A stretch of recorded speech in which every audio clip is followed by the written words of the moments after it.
everybody, it's Maikito. I hope everybody's having a good day and had a good day yesterday. And I hope everybody has a great Thanksgiving. Hopefully all y'all ate well. Had plenty of leftovers. I know I did.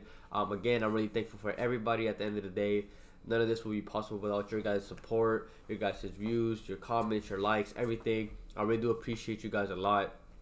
There's a big slate tomorrow. There are some plays that I did like. I know Underdog has pretty much all the games, but PrizePicks currently only has the Premier League games, so they don't have a lot of the games. So I will likely have added plays. If I do, they will be in the pinned comment anywhere between, could be later tonight, could be about an hour or 30 minutes before any of the games start. But just make sure to keep an eye out for those because they don't have a lot of the plays out. And if I do see anything that I like, I will make sure to add those. Real quick before I get into the picks, for those that don't know, I did mention a couple videos ago that I am officially partnered with the stats app, not a betting app, called Outlier. They're a great app where you can get more in-depth stats when it comes to all sports, NBA, soccer, football, everything. You can filter out with players in, players out, home, away, difference, and just everything. It compares lines as well. So I'm partnered with that, and the reason why I mention that is because I will be also showing pictures, trying to kind of supporting the stats, just to kind of give you an idea of why I like the props as well. And also the reason why I mention that is because for those, obviously, if you've been watching, you know that I've been working on this giveaway. I've been giving away 3 codes for 3 months for free for Outlier. I did the first draw for 3 people. Those 3 people did not reply. I did the second draw with 3 people. Only 1 person has replied, so that still leaves 2 spots open. And because maybe a lot of people, a big majority of people that watch these videos don't even watch it, just skip through and go through the plays and just copy them.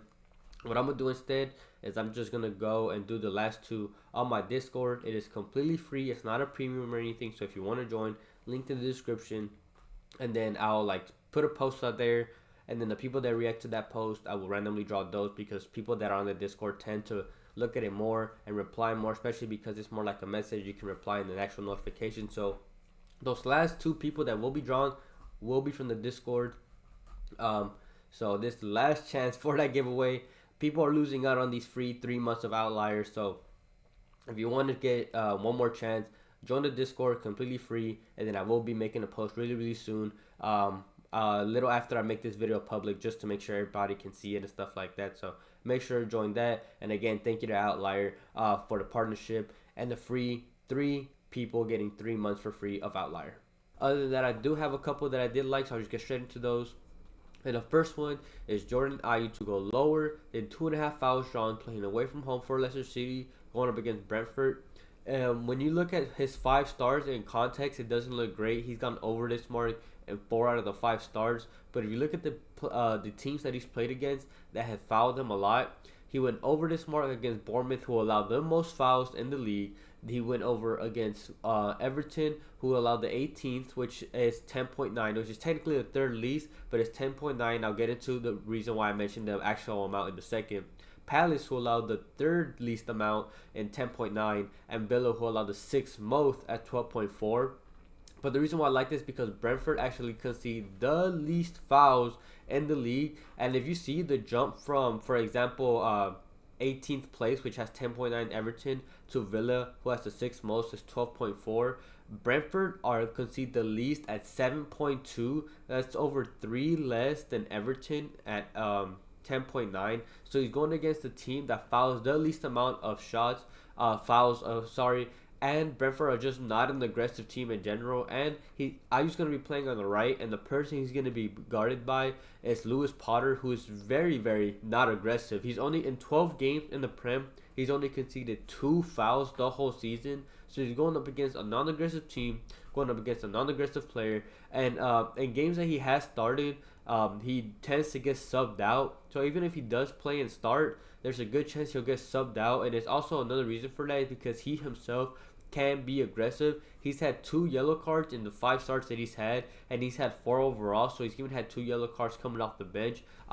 He's just not a player. He's a player that likes to dribble, but the matchup is just really good, and I think 2.5 is just way too high of a mark. You can fade him if you want to, but I like to play is Jordan Ayew to go lower than 2.5 fouls drawn.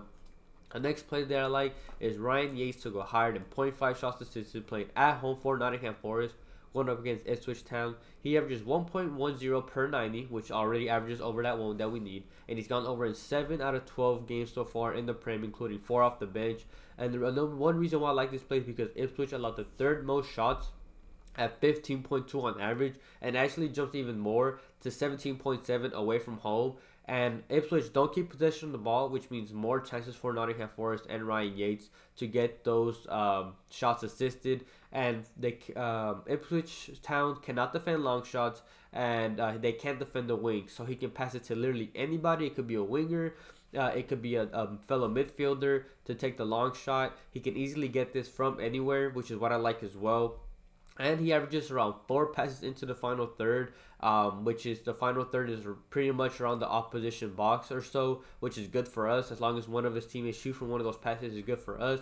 And another big reason why I like this play is whether he plays or not, I still like it regardless. But Gibbs White is a game time decision because of an ankle injury. And if he doesn't play, like last game he didn't play against Arsenal, Ryan Yates becomes the cam, the attacking midfielder. He usually plays just a normal box-to-box midfielder, but if Gibbs White is out, Yates will move up into that role as the attacking midfielder, which is just even better for us. But even if he doesn't play there, I still like the play regardless. He's gone over in 3 out of 4 games with Gibbs White out this season. That's 75%. And in 6 home games, and I think that includes 2 off the bench, he still has gone over in 5 out of 6 games at home. So good hit rate at home. Good hit rate if Gibbs White doesn't play. And if you combine both of them, that's just even better. It's a good matchup. And Ipswich concede the 5th most shots assisted at 10.9. I like the matchup. Even if Gibbs White doesn't play, I like this play. And if he does, even better.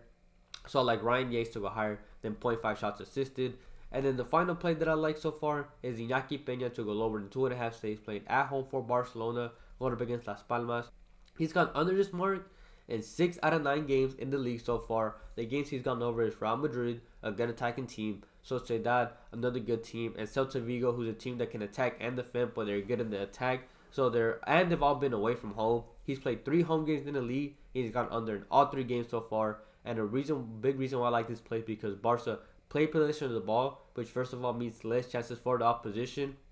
2, Barcelona keepers Ter Stegen and Pena in both games went under this prop in both games last season against Las Palmas. And I mentioned they played possession, which means less opportunities for Palmas. And I mentioned that specifically because this next game is going to be pretty much the return of the main Barca players playing together for the first time in a long time, which is a lot of midfielders because Yamal is injured. De Jong, Pedri, Gavi, Dani Olmo. So I expect even more possession for Barcelona, which just means even less chances for Las Palmas. Palmas, on average, a game take 4 shots on target with 1.3 goals on average from those shots on target.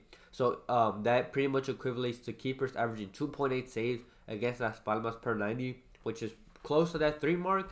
But because of Barcelona's superior defense and possession, I like this prop. Even if they manage to get those 3 shots on target, one is very likely to go in against Barcelona. I like the matchup. Good hit rate at home. And with the players coming in and playing this game, I like the amount of chances, or if anything, not the chances that Palmas is going to get. So like Inaki Pena to go lower than 2.5 saves. Before I get into the main lines, could you please like the video and comment as well? It helps boost the video out to more people. I really much appreciate it. Doesn't matter what it is, just supporting the channel, a question, it could be anything. It just really helps out a lot. And if you want to support a little more, I do have the membership. It is completely optional. It's just for those that want to get the videos out before everyone else, before it goes public, because a lot of these picks do tend to get bumped or taken away not that long after I post these videos. Sometimes 15 minutes, sometimes an hour, 2 hours, but it does tend to happen. So if you do want to join, it is completely optional, linked in the description. And then I have all my codes for everything. That's my player prop apps, my fantasy apps, Underdog and PrizePicks, and then my Fliff, which is for moneylines, linked as well. And I do have a couple people that sometimes comment talking about how a certain player is like super juiced on like sportsbook apps. And those that do watch obviously know that the player props are for fantasy apps and the money lines are for sports books. So just wanted to put that out there. But I really appreciate anybody who supports me in any way.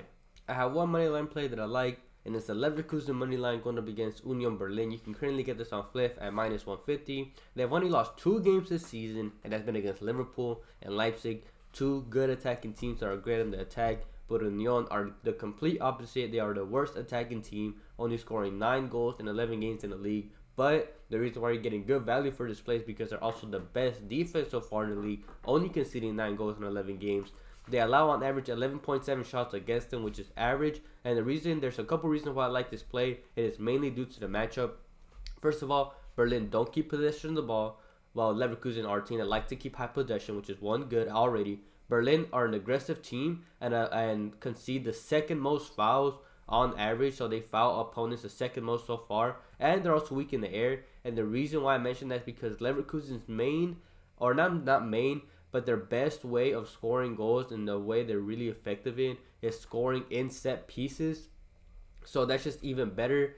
Berlin allow a lot of set pieces, they allow a lot of fouls, and that's just the best way for Leverkusen to score. So it's a perfect matchup there. And they also play in the opposition half, so most of their possession isn't just in their side trying to play the ball. There's a lot on the other side, switching the play, passing between the midfielders. And if Berlin is going to foul them, that's just even better for them.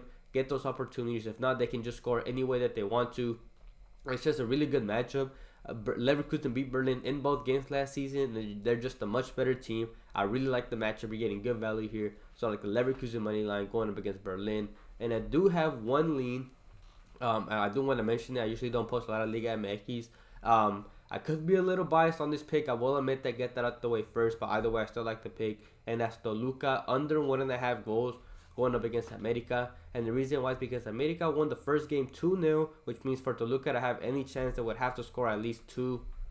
And I'm just being biased. America has been a little lackluster, but I do have faith in them, especially when it comes to these big games. They do tend to show out, especially defensively. They play possession, they play aggressive. Again, I am a little biased, but that's why I'm putting it as a lean. It's not an official play. But if you do want to add that or take out a separate play, I do like Toluca under 1.5 goals going up against America, and that's in the Mexican Liga MX League. Thank you everybody for watching. Obviously, quickly going over last video's picks. I had the one player prop that unfortunately missed. He had who was his name? Bauman. Sorry, I had 5 shots on target against him, and he couldn't save 3 of them. He let 3 of those in. I was literally talking about how he has these performances where he carries his team, and he did the complete opposite and was the worst player on his team. So that was just really unfortunate. And then money line wise, we went 1 for 1, 1 hit, 1 did it. Fiorentina and Chelsea came through for us. The -102 slip, which was better value hit, and then Lazio tied, and Besiktas lost their game. So 1 for 1 on money line, so not that bad there. And then player pop wire, I did have another play as well, and he DMP'd. But wasn't a horrible day. Obviously could have done better. Wasn't a good day. But hopefully with this Thanksgiving break back, had some good time to rest. Had plenty of time to get out these picks. A lot of plays. Hopefully we can make a lot of money tomorrow with this big slate. But other than that, hope everybody has a good night, a good day, and we can cash out tomorrow.